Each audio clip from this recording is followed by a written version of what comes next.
Kia ora and welcome to the Aotearoa Rugby Pod. Once again, a huge weekend of rugby. Really tight contest in this July window. Of course, the Island just got up over the Springboks. We talk about that quite a lot later on.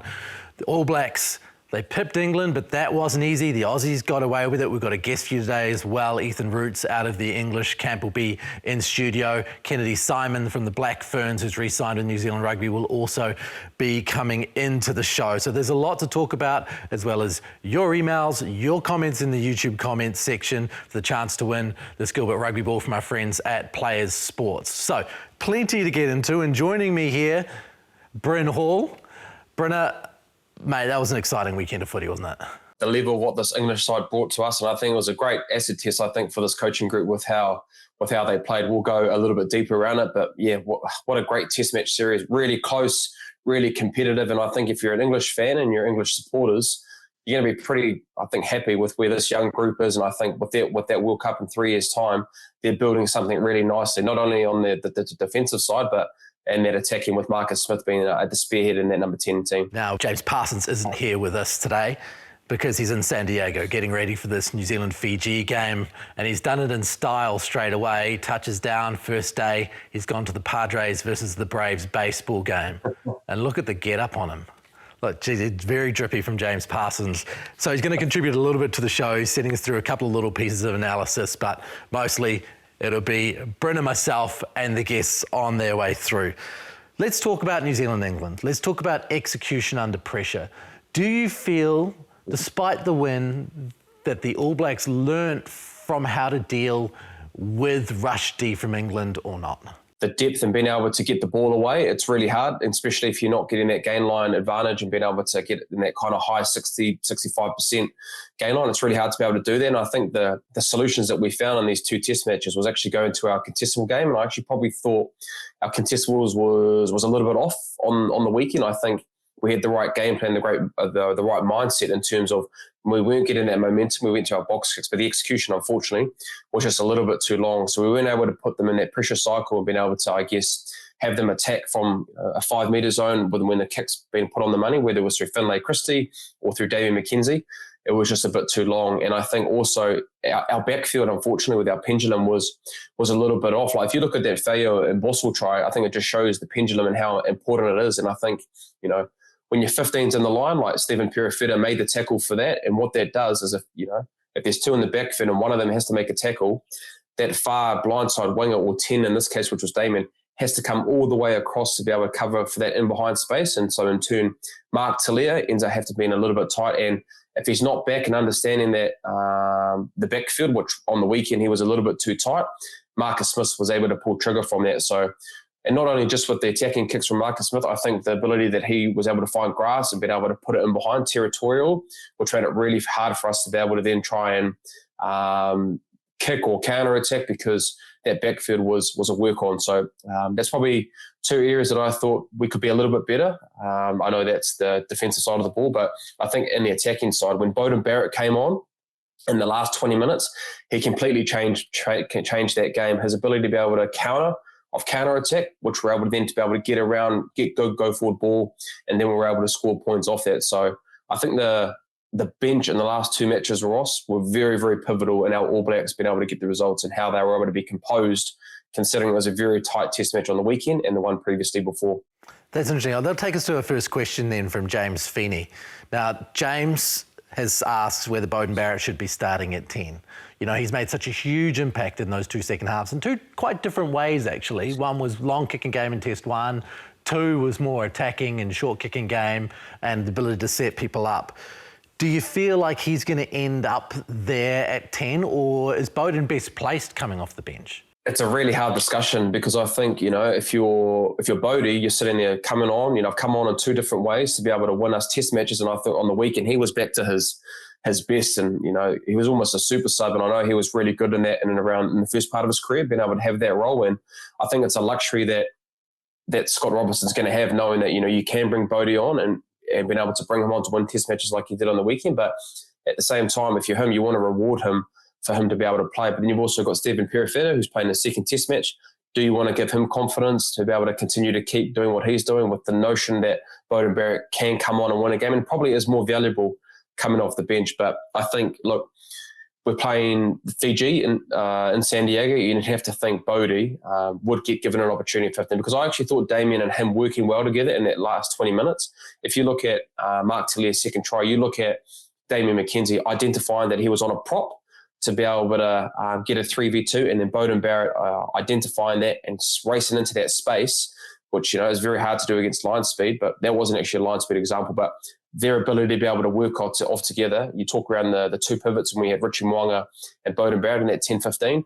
You saw that it was pretty evident those two working really well. And I thought Damien had some really great touches on the weekend. I know his contestable kicking game wasn't where he wanted to, but the influences that he had with ball in hand, look at the chip very early on with Cody Taylor that they weren't able to score off that, and also his ability to make a couple of flat passes to be able to get around the edge. I think that was for when Seville Reese made a line break, was a great ball that he had.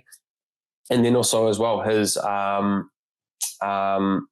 to be able to score on that 3v2 with Beauden Barrett. So I think we keep Damien there, keep giving him the confidence that it's his team, and the more time that he'll get in the saddle in that 10 jersey, it's going to be better for the All Blacks, I reckon. It's interesting because the conversation has a lot of preconceived ideas in it. I've seen people say, nah, it's not working. I've seen people write up articles saying he's 9.5 out of 10. He's doing really well and providing options. Where do you see that? He's growing? Do you feel like he has found his feet after 2 test matches, or do you think it needs more time?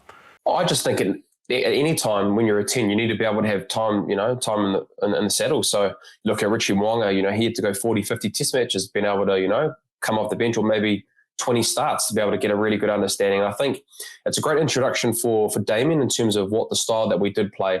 We played against a high line speed pressure, which you'd have to not say it's an Achilles heel of the All Blacks, but it's been a difficult proposition for us to be able to try and get through that. So for him to go through that, to be able to get the learnings probably around his contestable kicks and be able to get that right, knowing against high line speed pressure or really tight test matches, you have to be able to execute that. And like I said before, his influences on attack, there were 3 of them, which in turn led to points, and his goal kicking was a lot better as well. So I think he's doing really well. There's just one area, his contestable game, which he'll execute a lot better. He'll go back and be better in that space. But everywhere else, he's having some really good influences. And I think him and Bodie in that last 20 minutes in both test matches have been really good in that space. So I was given a challenge by the next question that came in. Of course, you can send us a question at aotearoa@sky.co.nz or put it in the comments section, and we'll try to answer as many of them as we can during the show.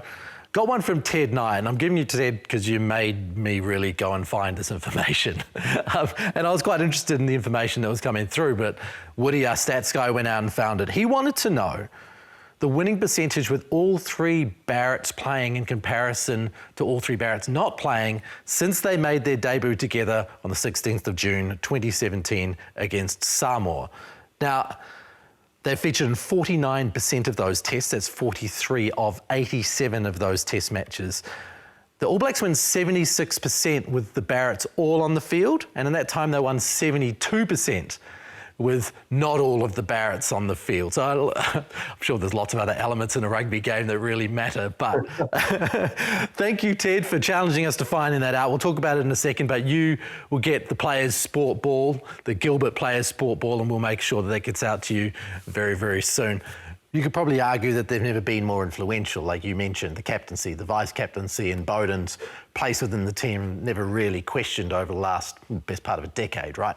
So from now on in, that percentage is probably a more important stat than it's ever been because they've been entrusted with so much responsibility. You're right, and I think it's just time as well, Ross.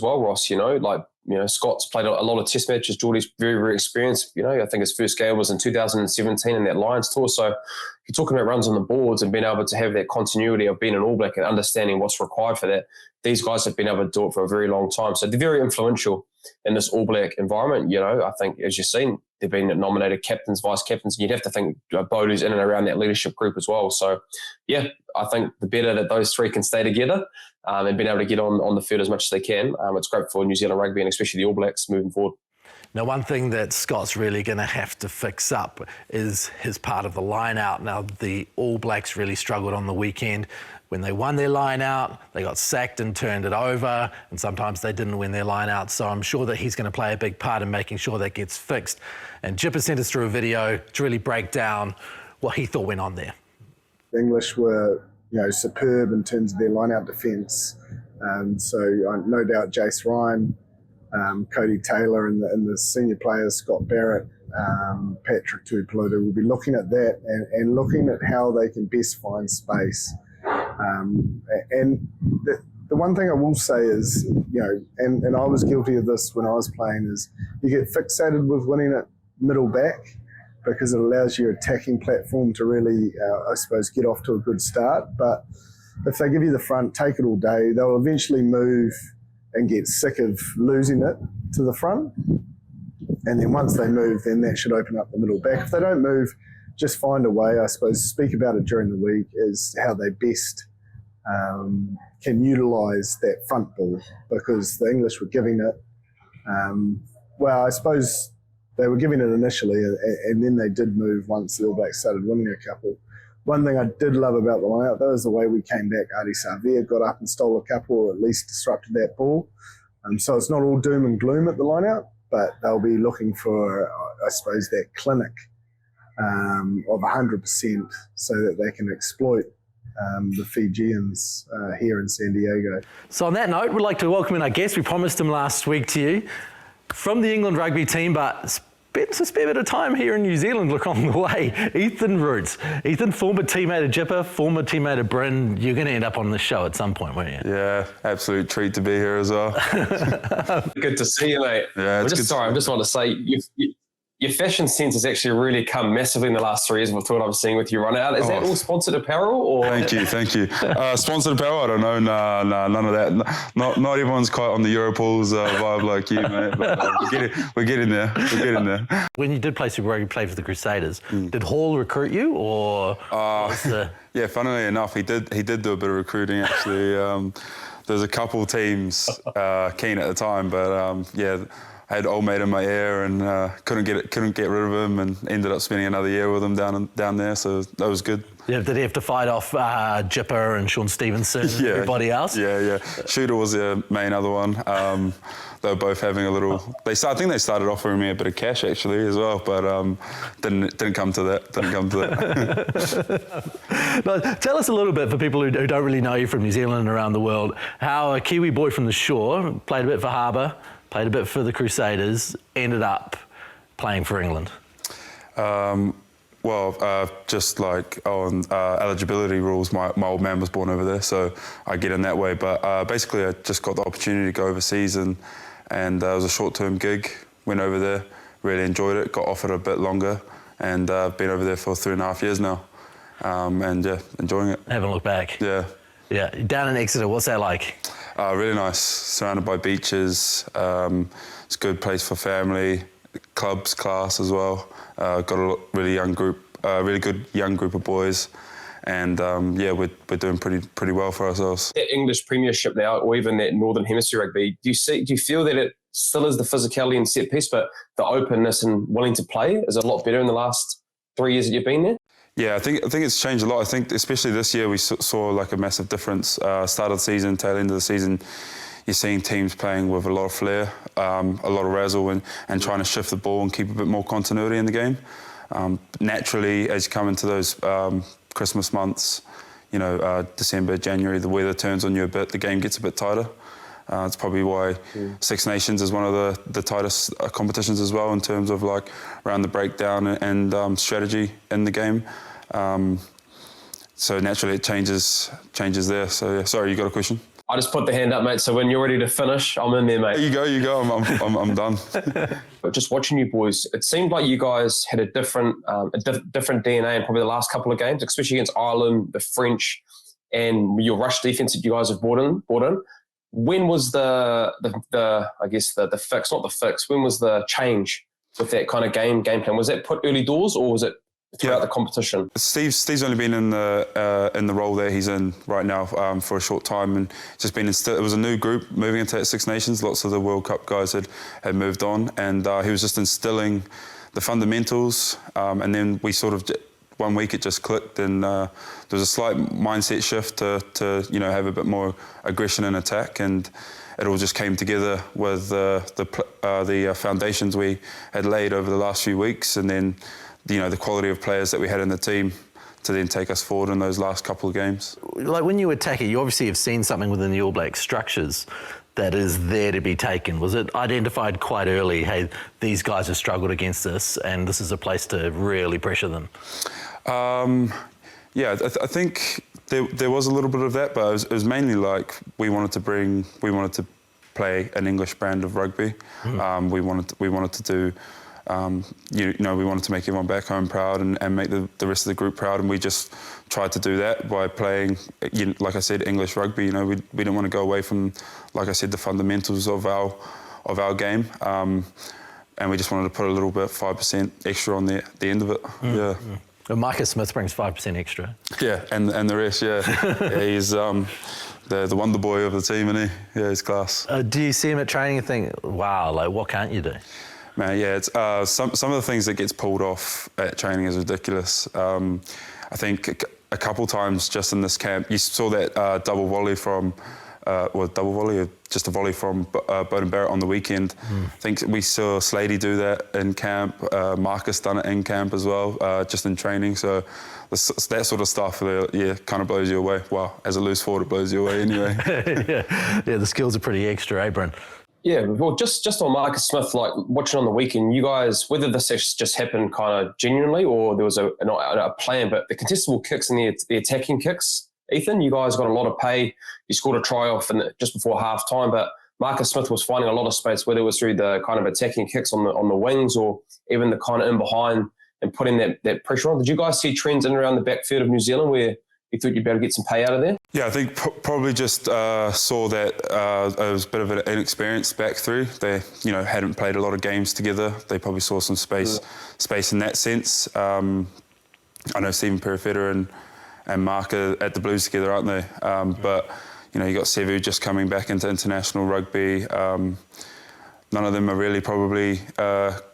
Stephen's a kicker, but the others aren't really kickers. They're runners, so potentially just an opportunity to try put them in a corner and put them into a place that they don't really want to be. Yeah, and you got them in a corner for large periods of that game, didn't you? Yeah. It was pretty impressive. Yeah, but, the All Blacks, they find a way and they got out of the corner, unfortunately. Yeah. But, it's what good teams do. Tell us a little bit about Maro Itoje, because he was next level in those defensive lineouts. He is spending a lot of time working on what the opposition are doing and he's on tape and really getting into it. Yeah, literally, I think it was the next day after the first test, we were sitting on the bus together and he is just picking apart the game from the night before on the laptop, lineout, obviously specialist, just picking them apart. What he thinks they're going to do next week already and what we can do better. So it's a part of the game that he really focuses on and, obviously he's really, really good at it. He's obviously been around for a long time. He's an incredible player. And you talked about there being a young side and a new side, and he's a guy who has done it all. How important is he to making sure that everything works within your forward pack?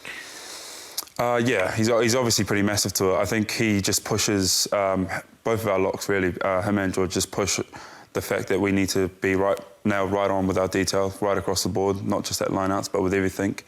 And he just pushes that, so he just drives those sort of standards because he's that guy at training as well.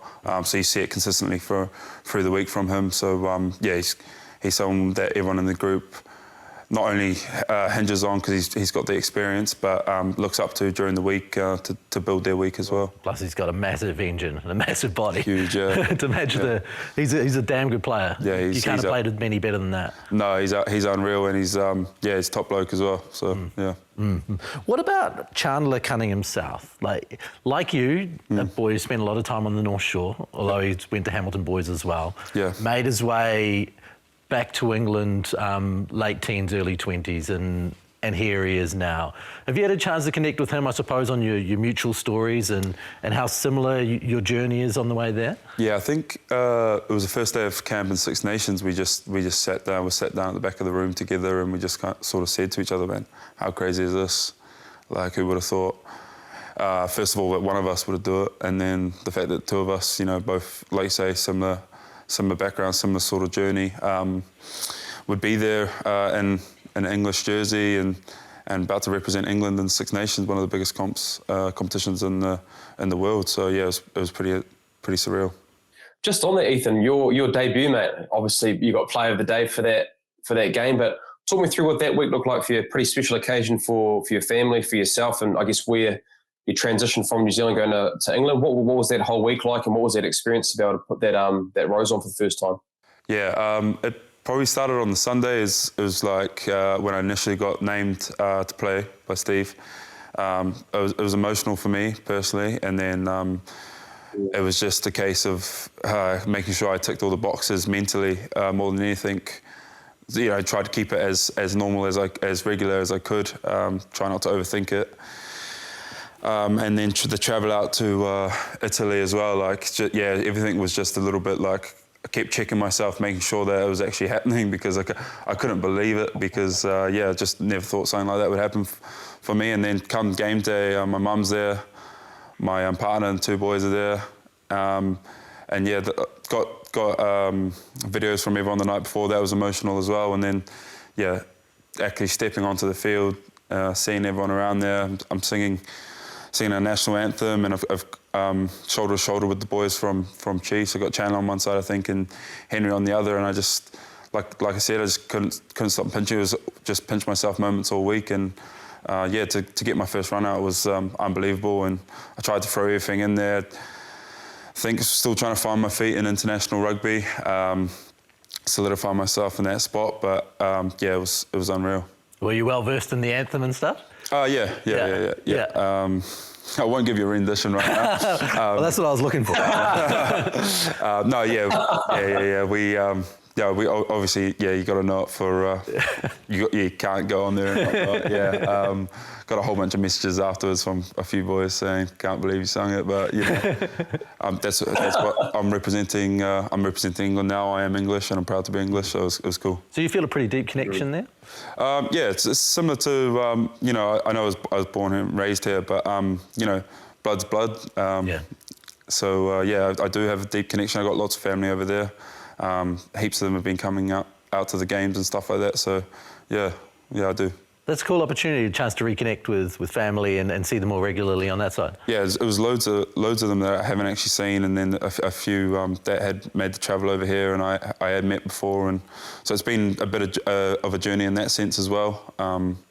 So yeah, it's been really cool. Yeah, that's awesome. That's awesome. I similar to my mum's Welsh. Oh, okay, and nice. I remember the first time I went to Millennium. Yeah. And I sat there and I was like, whoa. Yeah, Millennium. This is kind of part of me, you know what I mean? Like, yeah, it's cool. I haven't grown up there, but it's part of me. Yeah. That's awesome. Like, imagine how cool that would have been. Yeah. Awesome. Brenna? Your brother plays rugby over the Northern Hemisphere now. What's it like to be able to reconnect with him, and I guess being able to have him in the same team? It must be nice to get some family next year again and play with your brother again. Yeah, it's pretty special. It's like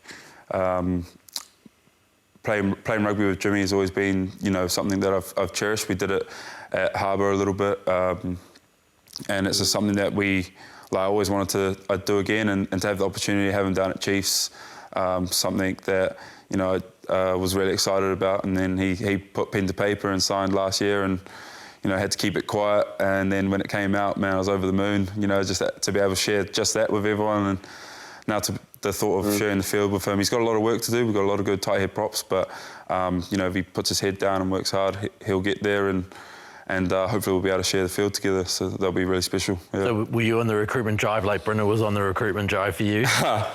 He was jumping at the opportunity. He was in Champ Rugby. There was a few teams that tried to pursue him before the collapse of Wasp and Worcester, and then that went when the clubs went. They picked up some more experienced guys for similar price, so it was a no-brainer for them, for the other clubs. And he jumped at the opportunity to come down to Exeter as soon as he got the call from Rob. Yeah, that must be pretty cool. Yeah, sick, man. Sick. And you'd share the summers and do all those kind of things together. We can. Well, I don't want to spend too much time. I don't want to overdo it. Yeah. Did he have to sleep on your couch and stuff when he arrived? Or he stayed at my house for a little bit, and then he's got his own place now with Woolgood Clark. But he's at my pad while I was over here for.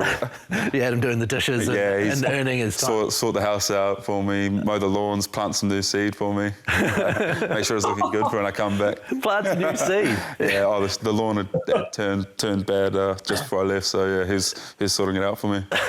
That's a deal. Yeah, hell of a deal. Get that written into his contract.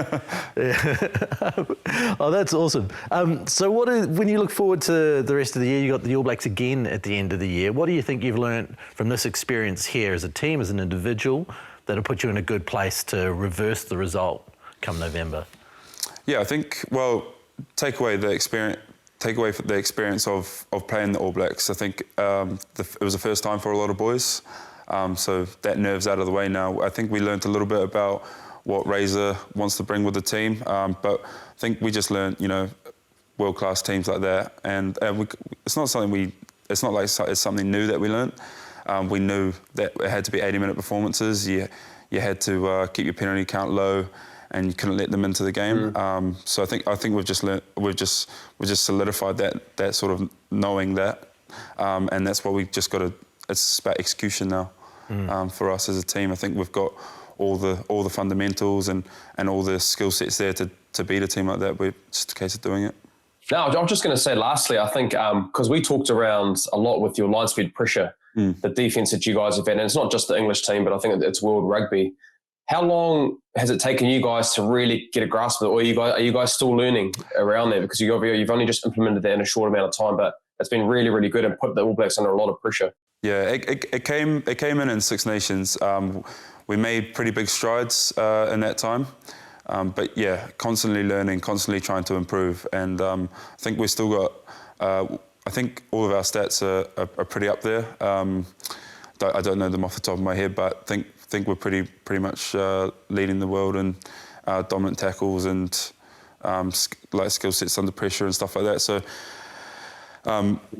we're topping that, but we still know there's growth and there's more in us. And like I said, discipline. We're mainly on defence. We're leaking some penalties there. So. Yep. There's constant growth in us, and yeah, we'll be making sure that's right come November. So when you're flying out of the line, what are the key things you have to be thinking about as far as connecting and making sure that you don't break the system? Well, to put it pretty simple, you're protecting your inside shoulder, next man on your inside, and make sure you drop your height so you're not getting a card, because you're at full sprint, they're at full sprint. It's a high velocity collision, and you got a split second to drop your height to match the new laws. Otherwise, you're taking someone's head off, which no one wants. We definitely don't want, because you're not doing something right by the game if you do that, and you're taking yourself out of the game. So yeah. I imagine the fitness levels have to go up to be able to execute that at some point. Have they raised the bar as far as that's concerned? Yeah, I think for the playing group, we're running further than England ever have before. I think some of the boys in games, in these last two games, have hit new targets. I think Slady might have hit a new target in terms of running metres and high velocity running metres. And I think a few other boys have as well. So yeah, it's definitely a demand, but we've got good trainers behind us that sort all that out.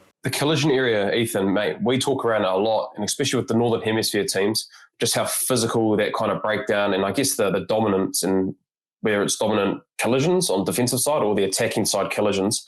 Is there anything that, because you've been in New Zealand, the collision area that you guys do over the Northern Hemisphere, is there 3 or 4 trainings a week that you're doing that, or is it just a part and parcel of, I guess, Northern Hemisphere rugby?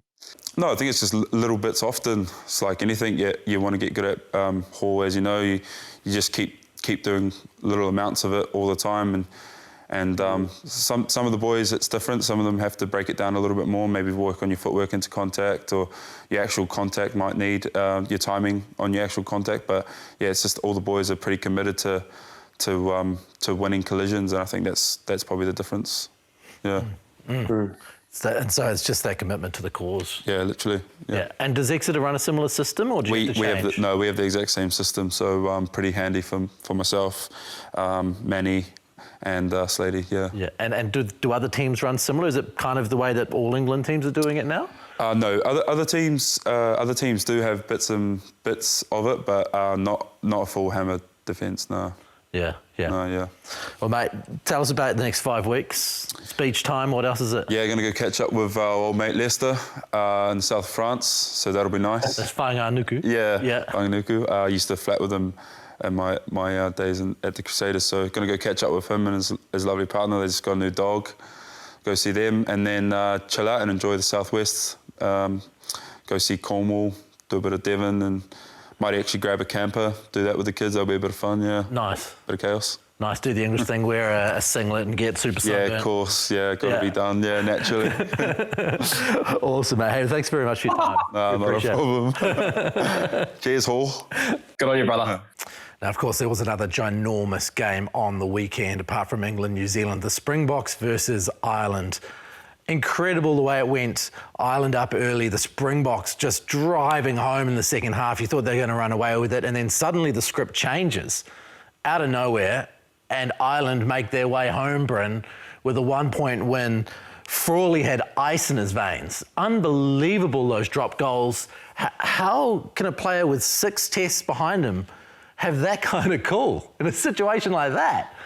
It comes down to a skill set. I think it's his bread and butter in terms that he must be doing a lot of practice, and he must be real confident doing that, because I think to have 2 of those kicks under immense pressure in that 70-minute mark to get that first drop goal and then to be able to win in the 80th minute, they would have talked around the solution, probably thinking that was going to be an option to go to the drop goal, or even trying to manipulate the ref for a penalty. But look, to be able to get that job done and win a game in South Africa, which was a war of an attrition, Ross. I really thought like both teams had their moments. Like Ireland started really well, getting off to a really flying start. I think their attack initiative that they've had the last 2 weeks that they've been able to do, we'll touch on that a little bit later, but the way that they're, I guess, revolutionising the game again with their phase play attack. And then you look on the other side with the South Africans, they were able to claw themselves back. It was 16-6 after 38 minutes, and you have to think that Ireland were in control, but there were discipline errors, and then 7 days later, Andre Pollard ends up getting 8 penalties and being able to score 25, I think was it 25 or 20 odd points due to ill discipline. So it was a war of attrition, and to be honest, it shows why they are number 1 and 2 in the world, that there isn't that much between them, but 2 drop goals that were able to get the job done. And if you're South Africa, you're probably a little bit gutted that you should have won that game. They missed a lot of opportunities. I think after 15 minutes, they missed 5 opportunities where they were able to try and score points, and execution side of it, they weren't be able to score those points. So even after all that, Ross, they still had the chance to win it. And then Ireland, for that 10-minute span, were able to get 2 drop goals to win that match. Frawley gets the accolades, but I mean, there are 14 men that help them get into that situation. What's the key to setting up for a drop goal? How does the team need to do that precisely to allow him the kind of time that he had on the ball to get that off? Oh, I think it all starts with a good go forward carry ball. Like, you've got to be able to be on the front foot. And when I actually saw them looking at it, I was like, well, there are only 2 or 3 phases, and he's already pulling trigger around it. But they must have felt that he was in the position. It's a comfortable position of the field that he felt that he was going to do it. And it actually wasn't that far off the previous one where he was meterage wise. And I think Cheslin Colby, if he was able to stay on his feet, I think he probably puts a little bit more pressure on. But there was a little bit after the game around an obstruction or being able to get in the row, but he just slipped. So it gave Frawley that opportunity to be able to go for that drop goal with no pressure around him. So, but they would have talked around that, thinking that there is going to be a drop goal here. If you feel you're in the right position, get good go forward carry. He's in that pocket, and then really it just comes down to execution. And he was fortunate enough to be able to do that twice in some pretty trying, I guess, part of the game. What changed in that last 10 minutes to get the Boks in a position where they were no longer going to win that game? Because they were rolling over them for 25 minutes that second half.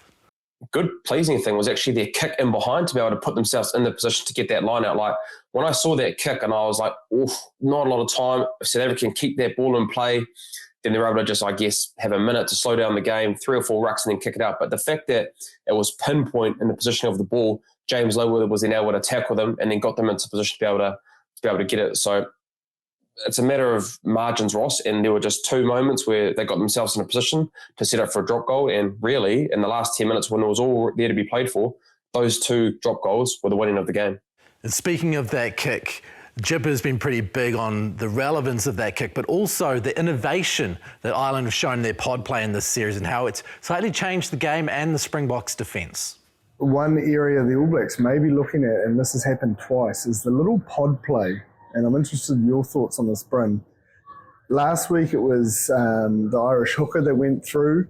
So when we've got the pod, you've got your middleman, you've got your tip, you've got your inside, and then you've normally got to back out the back. Last week they had their hooker out the back, And instead of that tip line coming on that sharp down line, he almost stays out, and that hooker came through the middle and split that pod, and they ended up scoring from that try. Again, Conor Murray's try in this test, not a forward on this occasion, back went through the middle, set up the try for Conor Murray. So clearly the South African defence has been immaculate. It's a big reason they won the World Cup. But it definitely is an element where the All Blacks can look to maybe bring that little bit of a split pay, because the deception of it is quite unique. They have someone going out the back to draw that defence, and then this next person pops up and splits the running pod. So I'd love to see New Zealand look at that. I'm sure South Africa are up to it, but what it does do, even if they do it and they defend it, it's making that defence think. So if the defence is thinking, they may tighten, and it may create space on the outside for when the All Blacks tour South Africa. Getting ahead of myself, I know, but a very, very, very nice move from Ireland that got rewarded with 7 points. 5 definite, 7 points after the conversion, 2 weeks in a row. So the second time that it worked, it makes South Africa would have reviewed that try the week before. To break them down again in the second test shows that there is just I suppose, a glimmer of hope or a slight weakness in that South African defence. Now, I've had a question come through from BC Canada, a Kiwi who lives over there called Ed Pye. Ed's got a very good question about the innovation in and around the pod play and why New Zealand doesn't appear to be doing the same kind of things that we're seeing from Ireland. He says, why are the backline attacking formations not as complex as other countries in the world? Teams like Ireland and France play multiple phases of complex attacking lines with varied attacking waves to break down rush defences. Our attack seems to be limited to a screen pass and a wide ball. Is this tactic because of the skill set of players like McKenzie and Ioane, or are we trying to keep it simple to stretch defences, Bryn? Well, I think if you're looking at Ireland in particular, it's a trend that they must have been working on or seen with South Africa, or it's just an evolution of their game. I think for a long period of time, their phase play shape and their forward runners to be able to be nice and square, tip pass, and all 8 players are able to be able to do that. And most of the world runs that kind of shape where you've got the tip ball out the back or the inside ball. But with the last 2 tries that they've scored, I think Conor Murray scored on both of them. One was actually off 10 and then one was off 9.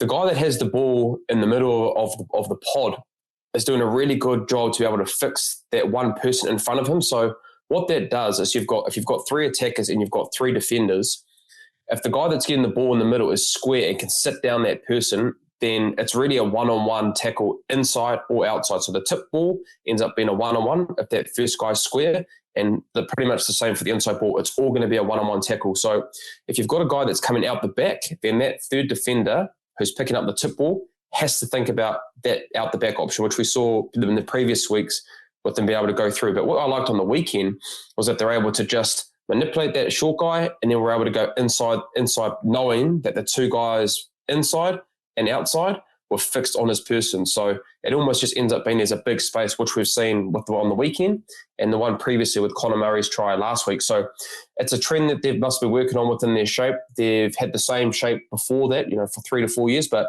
innovating and evolving. And that's where the Ireland are at the moment. I guess it's something that the All Blacks or World Rugby, you can look in around those pod systems because everybody's pretty much the same. So I think if you're the All Blacks, you're looking at, right, getting those big forwards to be asked questions and to be able to sit them down.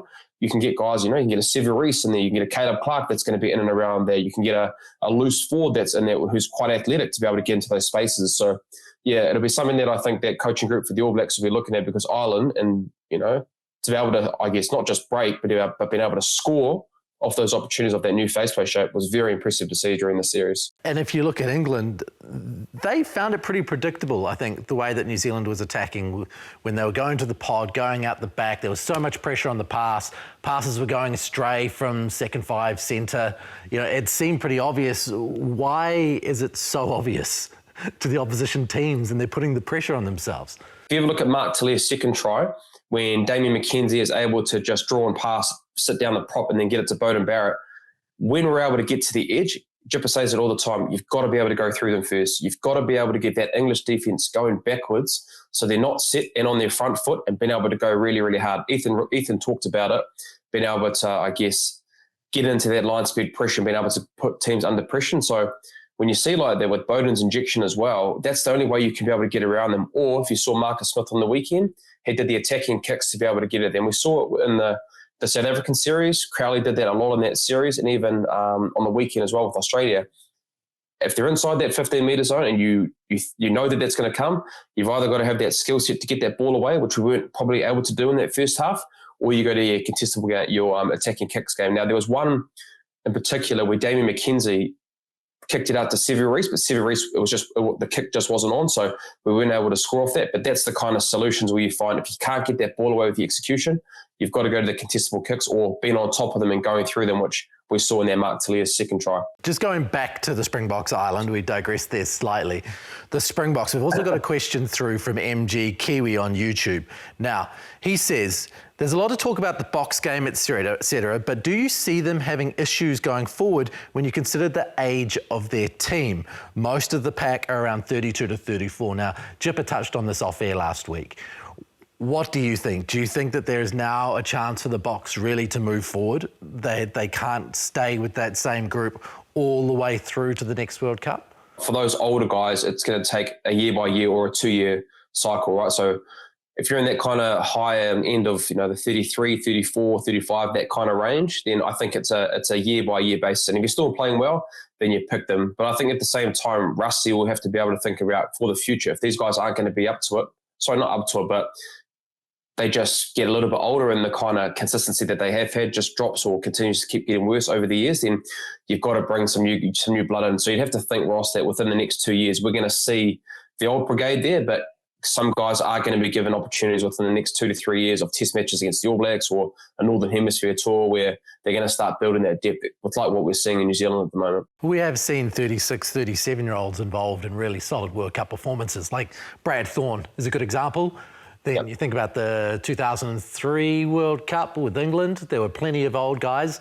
You're not past it when you're in your mid-30s, especially as a forward. You're not, but I think you've got to take that approach around, 3 years is a long way. If the World Cup was like right now or 18 months away, then I think it's a little bit easier to be able to get those guys through to the line. But as players at that age, 3 years is a long time in international footy. That's not just playing for the Springboks. They're over in the Northern Hemisphere now, most of them. Some of them are in Japan. But if you're playing in Northern Hemisphere, it's a lot of rugby that you're putting your body through. So they'll have an approach around having that experienced group. And especially for the next 2 years span, you'd have to think they will be there. But I think it'll be sprinkled in with this young development, and some guys that are a little bit younger will be given opportunities over the next 3 years.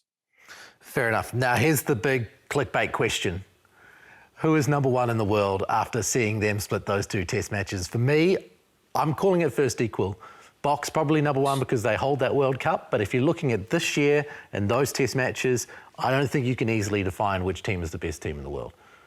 The fact South Africa won that World Cup last year, you can't take that away, and you cannot take away Ireland losing at that quarterfinal stage. So I think the Springboks being at 1-1, and I actually think that the Springboks, if they look back at the second test match, they probably should have won this game with how many opportunities they had in that first half. So it's not like I don't think Ireland took it from them. They played well enough to be able to get that job done, but I think the South Africans lost the second test match compared to winning the first one. So at the moment, that World Cup's got to be able to hold for something. And so I'm going to have South Africa first still with 1-1, winning that World Cup, and Ireland sitting in second there. Aussie v Wales. What you've seen from the Aussies, the way that they took that game, but probably had some issues on the way through it as well. Do you feel like they're in a good position for the Rugby Championship, or do you think that there's a long way to go? There's still a bit to go, but Ross, you've got to think about where they were.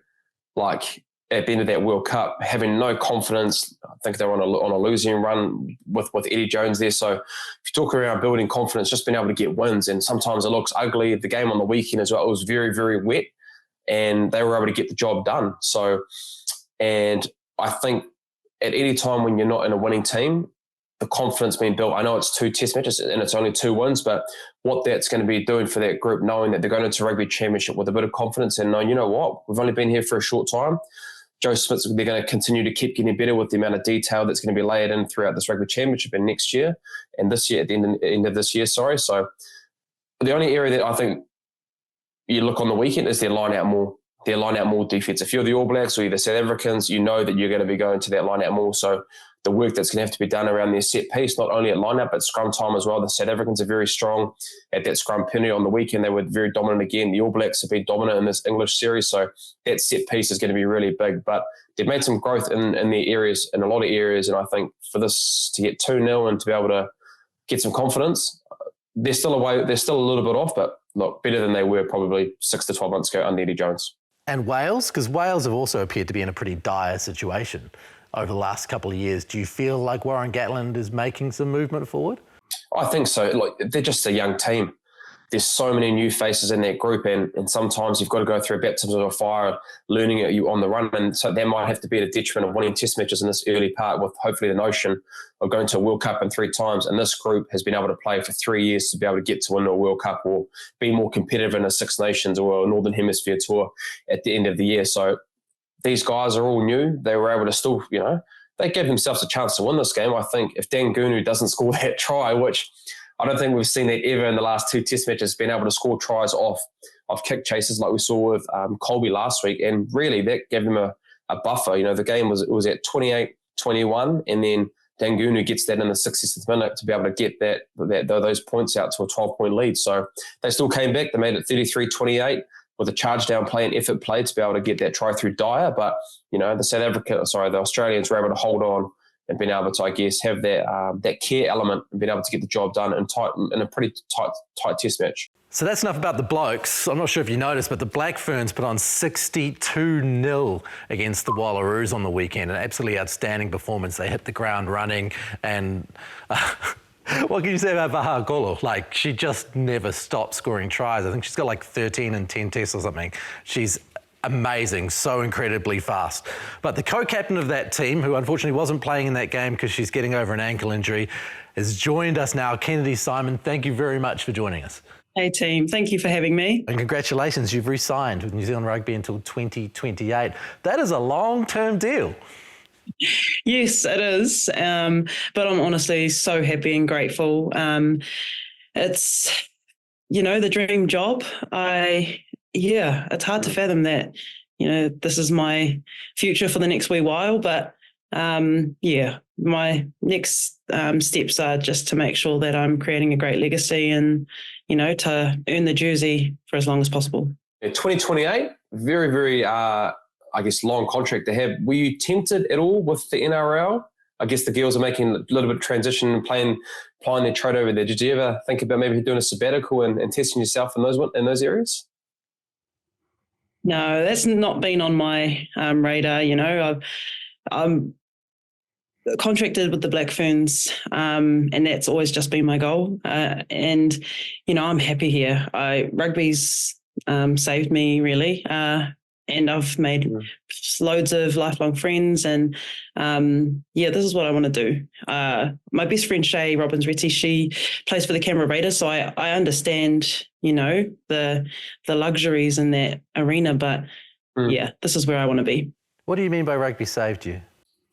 As a kid, I grew up with my grandparents. I lost my grandmother, and then, I played netball, but it wasn't really a passion of mine. My mum sort of forced me to do that. And if it weren't for the people around me, so like my best friends taking me to trainings and, rugby just being my escape, then, life wouldn't be this good.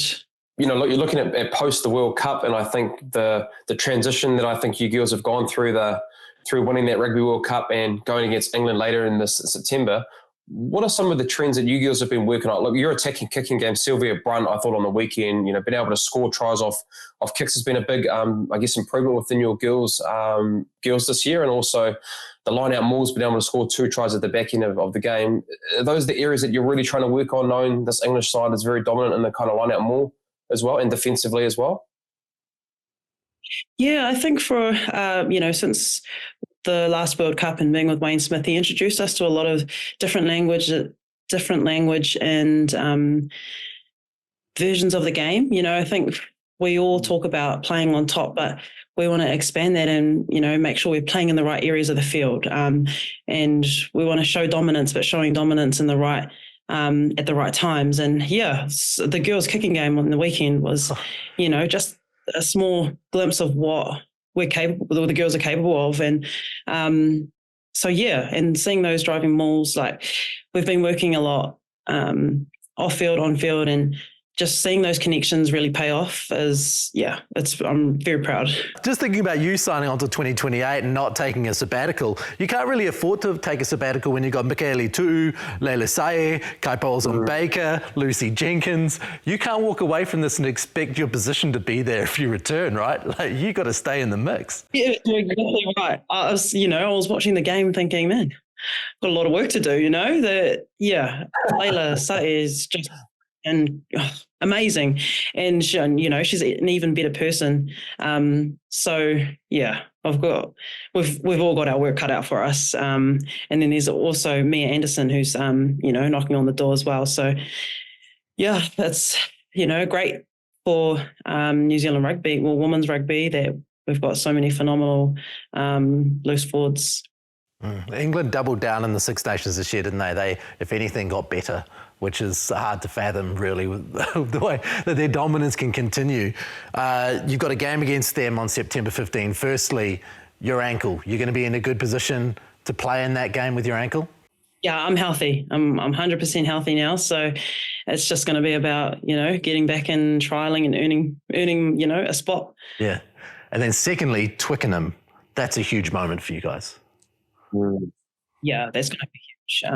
I think I'm not too sure actually how many people have played in Twickenham. So, it's going to be an experience for everyone that gets to go on that tour. My experience in England is their fans are passionate, really vocal. I remember coming off the last time we played over there, which wasn't a very good time in, my career, but I came off the field and I could hear, just people talking down the black jersey, which, it cut deep. So I hold on to that. that's personal to me. So we've got to go over there. You can hold a grudge, huh? Yeah. Very good. But it's also a big game in the setup for the WXV. Considering how the Pac-4 didn't go to plan, this game is absolutely vital in making sure that you guys are in the right spot and have an idea about where you are heading into WXV. It's nice that we will have a bit of time together, again, to work on those connections, make sure that we're all seeing, the right pitches. But to be able to do that, obviously the girls played against Aussie, had a really dominant performance. Aussie and England, different sides. So need to make sure we, are prepared for a really combative game and going into the WXV, making sure, we also show some physical superiority there. Yeah, fair enough. Hey, well, thank you very much for your time, Kennedy. We really appreciate you coming on the show, and thank you for signing on with New Zealand Rugby for another 4 years. Thank you. Thank you for having me. Bryn, next week we've got your mate Richie Mo'unga on the show. That should be a bit of fun. Yep.